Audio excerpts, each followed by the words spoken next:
Yeah, welcome back to Think Tech. I'm Jay Fidell. This is Talking Tax with Tom Yamachika. We talk about report cards for state agencies. And we talk about legally require these report cards, but some actually refuse. And before we get into that, I want to talk about Bill 1602, Senate Bill 1602.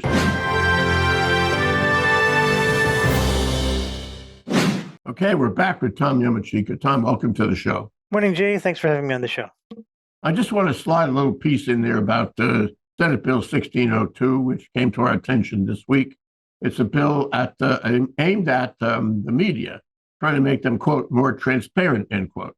And it passed out of one committee, a joint committee, and it was supposed to be decision-making like today. It was also an article in the Star Advertiser today. Now, this bill would require media, and I think that might include Think Tech Hawaii, and to refile its income tax returns, to disclose all donations, all income, all expenses, all donors. Did I catch it all? And with the state attorney general annually, and it would require the state attorney general to post them on the state attorney general's website so all the world can see. And this article, which was news reporting, really had so many people opposing it that it was hard, really hard to get traction on the thing, because it's a terrible bill. Terrible. Did I say terrible, Tom? What do you think? Well, I think it is problematic. Sometimes you do have donors who don't want their donations to be posted. It's their decision whether they want to donate to a particular charity or not, and we want to respect that. And they, can be subject to harassment if, let's say people who are opposed to what the organization is doing wants to harass people, then they can certainly look at the donors list and go harass them. Which I don't think is what we want to see. Why don't you stop donating to this organization because we don't agree with what they're saying in the media? So that attacks the First Amendment and freedom of the press right there. And there are issues, including some very senior academicians at UH who have said this bill is unconstitutional. And I guess what I have for you, Tom, is why in the world do we have a bill like this anyway? Don't we have enough trouble in Hawaii? Don't we have enough serious problems? This is like the leaf blower bill a few years ago. It is not necessary, and it is a bad, bad bill. And why are we wasting time on bad bills like this? Oh, the leaf blower bill was just heard again this morning. Is that right? Oh, my yeah. God. We have all these serious, if not existential problems in the state and the country, and we're talking about silly bills. Kudos, reverse kudos to the legislators who support this in any way and who introduced it. Lindy Coit introduced it. And I think she should spend her time on other better and more important legislation. Well, we were hearing a bill this morning, and the hearing isn't done yet, but it was on banning any advertisements in Hawaii about tourists who are gambling in Las Vegas or any part of Nevada, and imposing a 30% general excise tax on any tours going to Nevada for gambling purposes. So we said, well, that's definitely has some constitutional issues. The AG said it has some constitutional issues. The industry said it's got constitutional issues. What a waste. Where are the guardrails here that such bills should be actually introduced and actually referred to committee and actually discussed in any way? What a waste of the time of our legislators. What a waste of the time of all the people who go down there and follow these bills. And can't we get serious in the legislature? This is commentary on the whole legislature and on the leadership. They got to stop putting bills in like that. It is a complete waste, and we are not addressing the important problems. Well, when you got 3,100 bills put in the legislature, some of them are going to be stupid bills. Yeah, well, but you got to get somebody to introduce them. So that's commentary on the people who introduced them. You could walk in with the moon is blue cheese, and somebody will introduce it. Why don't they say no? They have got to learn to say no.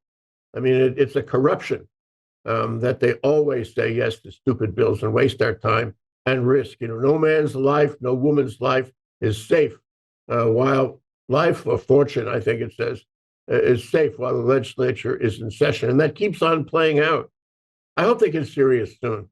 I hope they get serious this session. I hope they stop with this. Anyway, let's go to your topic today, report cards for state agencies, legally required, but some of them refuse. What's going on? Sure. I mean, you probably heard that with a lot of organizations, you have organizational metrics. You set out and say, well, we can measure our effectiveness numerically because we're going to do this, and we're going to and we're going to see several examples of that. But we're going to do this, and we're going to do a number of these, and uh, let's say we're going to get 100 new members, and then we look at the end of the year and how many new members did we actually get, and then we compare the goal versus the actual performance, and then that variance, if you would, then goes into deciding, uh, and people can look at that metric. The board of directors can look at that metric to figure out, A, how to evaluate the executive director, or B, whether they're going to donate to this charity again. So state agencies have that too. There's a law in Chapter 37 of HRS that says that agencies, if they want money, they have to go and do effectiveness measures. So they get to pick their own, basically, and then they have uh, numerical targets, and they set their own planned uh, achievement level, and they measure uh, at the end of the year to see whether they made it or not. But then we can kind of look and see how this actually plays out in practice. Now, a number of the agencies are good, right? They have performance metrics, and they are diligent in keeping their data, and then measuring their performance. But let's take a look, for example, at this one for the airport, Daniel K. Inouye International Airport. Now, This is so they part have of all the these Department measures. of Transportation, right? Yes. The program ID is Transportation 102. And it turns out that what I'm going to be talking about here, applies to not only Daniel K. Inouye International Airport, but also every airport in the state has performance metrics that look like this. So you'll see there's a part 2 of the form, which is about halfway down. It says measures of effectiveness. So the first one, for example, is average time from plane touchdown to passenger departure, right? And the plan is 35 minutes. The actual, no data, no data. So they're not looking at this. And in the upcoming fiscal year, they plan 35. Their estimated is no data. So let's look at the next metric: average time from passengers entering to plane takeoff. Planned 150 minutes. Actual, no data. So you go through all these metrics, and you wonder, is this something that they can't keep data on? No. For example, number of accidents per 100,000 square feet. They don't know the number of accidents they've had, and they can just do the calculation. Average number of times airport restrooms are cleaned per day. Planned 14. Actual, no data. What do you mean? Don't they know how often they clean their own toilets? I mean, that's their own folks doing it. So what's going on here, Tom? Why is there no data? Are they Are they resisting, refusing? Are they blowing this off? What's the Well, what's the we real looked process? into the historical record books, and before I think it's the 2014-15 fiscal year, the airports were reporting this data diligently. And then in one fiscal year, they said, well, these measures are not modern enough, and so we're gonna stop keeping data. Who said And that? sure enough, the Department of Transportation, Right. and for every year thereafter, the reports have looked like this for airports division. No data, no data, no data, no data, no data, no data, no data. Okay, taking a break for the larger picture here. The Department of Transportation is a state department. Its director is appointed by the governor and confirmed by the state senate. Um, and that means it's part of the executive branch. Yes. Well, so in a sense, this is not appropriate for the legislature to get involved in this, is it? I mean, why doesn't the governor? I'm going to make you governor for a minute, Tom, and I'm going to say, does this bother you that they're not reporting information that is required of them by law? Why don't you call in the director of the Department of Transportation and say, what's wrong with you? How come you can't comply with the law? How come you're blowing these requirements off? If you have a problem with these requirements, let's hear about it. But you can't, be lawless about it. And I want you to change your act right now, or I'm going to call for your resignation. What about that? This sounds really good. That's probably what I would do. The deputy director of transportation, I think the Department of Transportation has 3 deputies. One is in charge of airports division. So I'd say, look, this was not your problem. It was your predecessor's problem, but it's your problem now. Go fill in the data like you guys used to.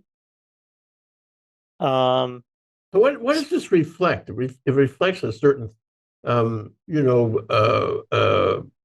refusal, a thumbing your nose at state government, thumbing your nose at the executive branch who supervises you. Well, it's the executive branch thumbing the nose of the legislature. Okay, So because these are you reports are saying that required the by governor legislative is going act. along with this?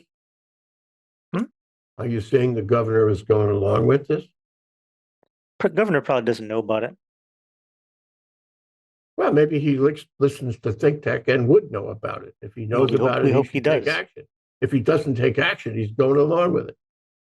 Right. And my thinking is, well, why don't the money committees at the legislature say, look, you wanted this data, you didn't give it to us, there are going to be consequences. Okay, let me flip this thing 180 and say why is the legislature where does this come from? Is this micromanagement? No, I don't think so. I don't think it's micromanaging at all. I mean, you want to look at performance metrics. You want to make sure that uh, the tax money that the taxpayers of Hawaii are giving it is being well spent. You want to make sure that the management of these agencies is competent and giving the taxpayers what their money's worth. And if that's not happening, then uh, the legislature by control of the purse strings is poised to do something about it. Well, you say in your write-up that these reports would be due within 1 month prior to the start of the session. And that means in December sometime every year. Okay, and it doesn't say where they go. It doesn't say who you deliver it to or who is going to Yeah, well, what evaluate. happens is Budget and Finance collects them and publishes them, Mhm. and they send them on to the legislature. Okay, but who's actually taking action?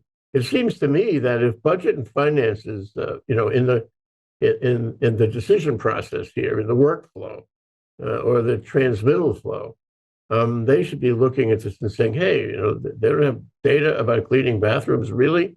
We're gonna put a bill in. We're gonna say that that part of their budget, which is allocated to cleaning bathrooms, is going to be cut. What's next? Well, next." And so on down the line of those items that they're not Do you getting really reports want on. an airport without bathrooms being cleaned? I'm only suggesting it as a possibility for discussion. I'm not sure they're No, clean enough. I'm that I not think sure is what they're the clean agency enough is right gonna. now. I'm That's not what the sure agency is gonna say in response. so how do you sanction them?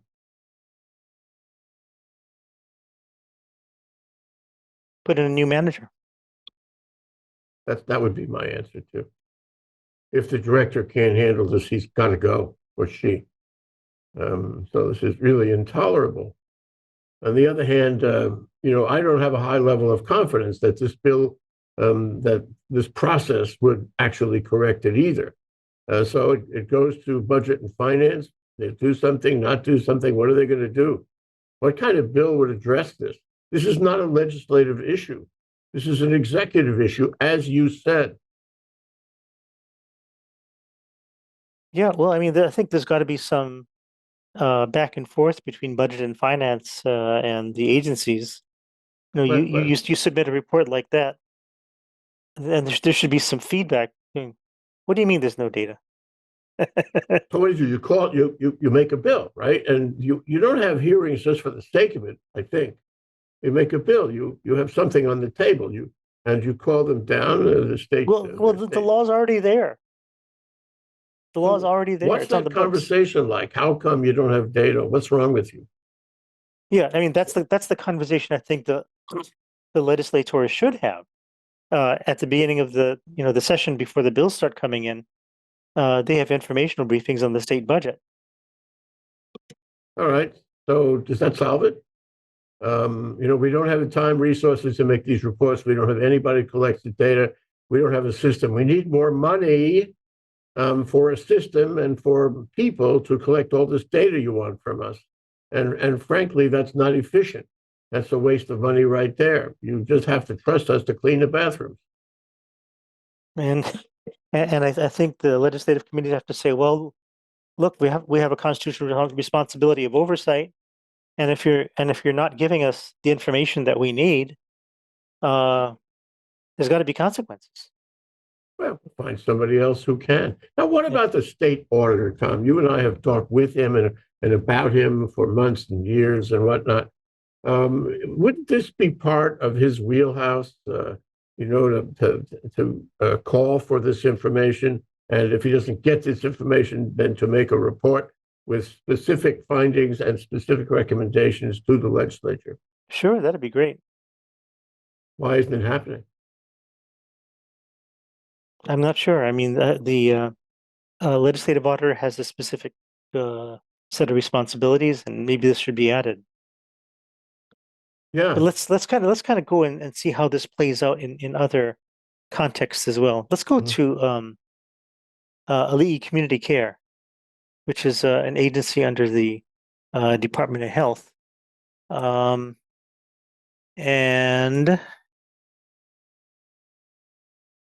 look at the measures of effectiveness. They didn't even try. No measures have been developed for this program. And of course, they have no data, no data, no data, no data. They didn't even try. You think they talked to the Department of Transportation about this? No, I think um,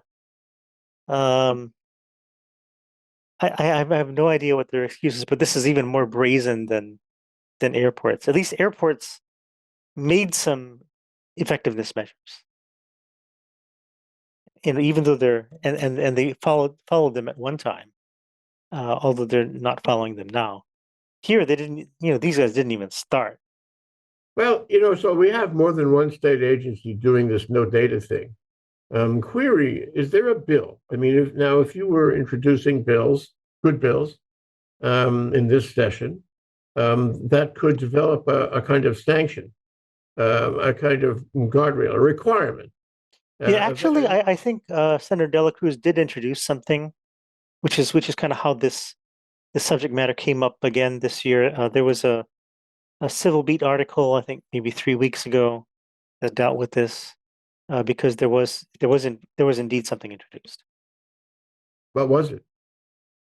I don't know the details offhand, but let's kind of go into some additional reports here, just so we have Okay, a better idea of the depth of my what we're thought looking there at. was that Donovan De La Cruz doing a good thing. That Oh yeah, we need statewide, all agency wide, provisions here that will enforce the law, that will make it clear to agencies they can't do this sort of thing. Not only the director of the agency, but everybody. I don't know what that would be. That sounds like a complicated problem, but it sounds like that would be helpful. I think so. Let's go to the next one, just so we can take a look at it. This is for the Natural Area Reserves and Watershed Management from the Department of Land and Natural Resources. So this one is it's a little bit different. At least they do have numeric measures of effectiveness, but the next part of the report is you have to kind of declare what your program target group is. So give them a measure of what your constituency looks like. So it said, okay, well, we have native natural community supporters, organizations, and agencies. No data. Watershed partnerships. Oh, we got 10 of those. How many water users? We don't know. How about internship, volunteer program participants? Oh, we planned for 60, we got 174. Okay, so they have some data there. Outdoor recreationalists, no data. Scientists and researchers, no data. Native Hawaiian land use practitioners, don't you keep records of those? No. How about conservation land acquisition organizations and supporters? We don't know. So they do, to their credit, have numeric measures of effectiveness. They do measure those. But when they're looking at defining their constituency, which is the next required part of this report, there's just nothing. Okay, Very, two very thoughts little. come to mind on this, Tom. Number one is, are all these questions good questions, or are some of them just, intentionally hard to answer, almost punitive in nature, knowing that the agency is going to have trouble answering this. It's a subjective Well, the agency is supposed to be evaluation. making their own metrics. Where do these metrics come from on the chart you just read? Where The do they agency come from? themselves. Oh, okay, then I withdraw that. The other thing that strikes me is this. Back in the day of Neil Abercrombie, you remember that, right? It wasn't that long ago. Wasn't He that long said, ago? I No. am going to give you Sonny Bagwalia from Washington, and he's going to come out here and be a star. He's going to tell us how good or not good our computer system is in the state. And Sonny spent a couple of years and a lot of money, including for public-private partnerships, to try to tell us how good or bad our computers. And after that time, he wrote a big report that said our computer system is bad. Neil said he was going to fix it, but he never did. Bottom line is our computer system is, still bad, and we can't, we don't have records. It reminds me of, the time when they asked the government, somebody, the press asked the government, how many employees work for the state of Hawaii, and there was no answer. They could not answer how many employees work for the state of Hawaii, which is extraordinary. Yeah, you asked the same question. Um, how much money does the state have? Nobody can answer that. Right. That's ridiculous. And the answer, and I'm a tech person. I mean, I believe in technology and I believe in information technology, is to have a computer system such as Neil wanted to have that works, where all of this stuff would be calculated and the report would be push button. And we don't have that. So isn't that the root of the problem, that we really have to get on it and make a computer system, I mean, statewide, all agencies sharing information, that will answer these and any other questions the legislature may put to them Well, about the the data. computer system is one thing; it's just a tool. There's the underlying mentality that you have to get it as well. Well, I think people in the state government, hide behind the fact that they don't have a computer system that will answer these questions. So they're not keeping the data because there's no place to keep it. And they're not getting the data out because there's no way to get it out. And so the problem is even more fundamental than you might think. It's more than attitudinal. It's a statewide, systemic problem. Well, here's my Exhibit A for attitudinal problem. Let's take a look at the Office of Lieutenant Governor. Okay, now, are there measures of effectiveness? Yes. Is there a program target group? Yes. Are there program activity measurements? Yes. But take a look at the numbers. The numbers are the same for every column. So obviously something's being made up. These aren't real numbers. They can't be. Number of requests for HRS session laws and supplements. That's how many physical copies of the books did you sell? They know that number. How many requests for apostille and certification, which is something that the LG's office does, have there been in the past year? They should know that. They shouldn't be just answering the same number for budgeted and actual every year. They're making it up, and it's a statement. They don't care. Yeah. And the lieutenant governor's office is not that big.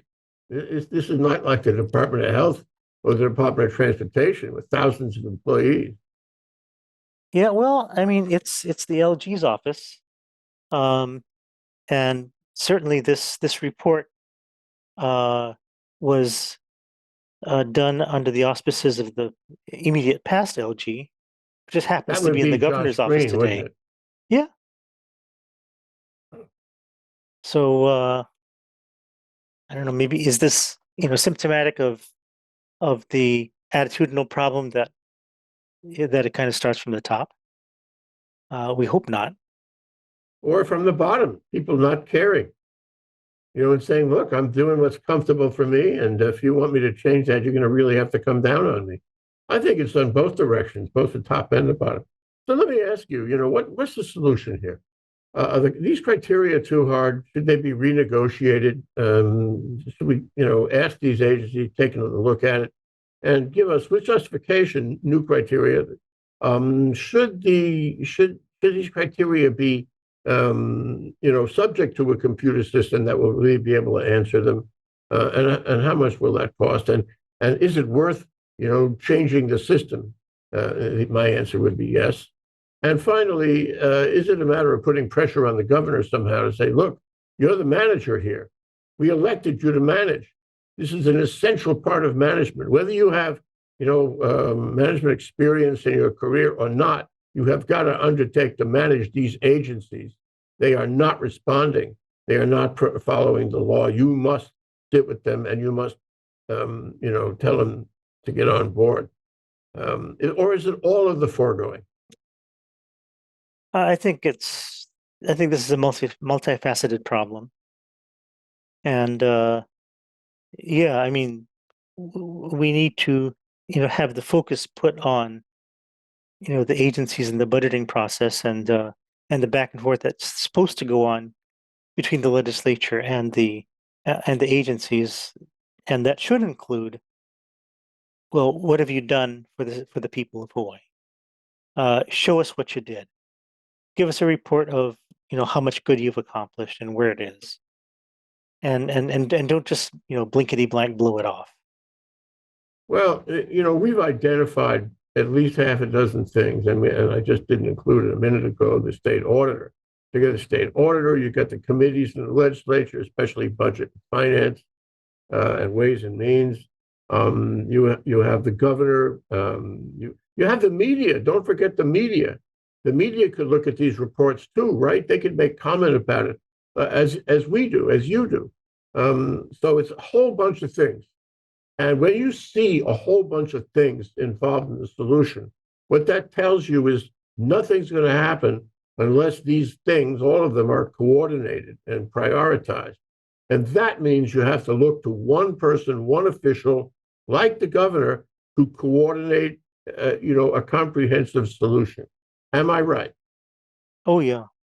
It's way easier if you can get one person at the top on board and have the mandate trickle down. I'm so glad that we discussed this today. I think it's very important, not only on the data side, but on the attitudinal side and on the, what do you want to call it, the structure of government, the way government works. We all need to know about it, but we also ought to insist on improvements. Final thoughts, Tom? Yeah, that's it. We want to make sure that these report cards are being effective and that they're helping our legislators discharge their responsibility of making sure that our money is being used well. Amen to that. Tom Yamachika, president of the Tax Foundation of Hawaii, joining us on Talking Tax with Tom. Aloha, Tom. Aloha, Jay.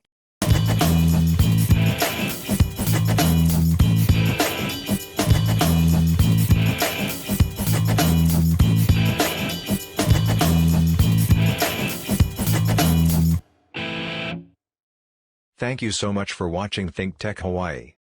If you like what we do, please like us and click the subscribe button on YouTube and the follow button on Vimeo. You can also follow us on Facebook, Instagram, and LinkedIn, and donate to us at thinktechhawaii.com. Mahalo.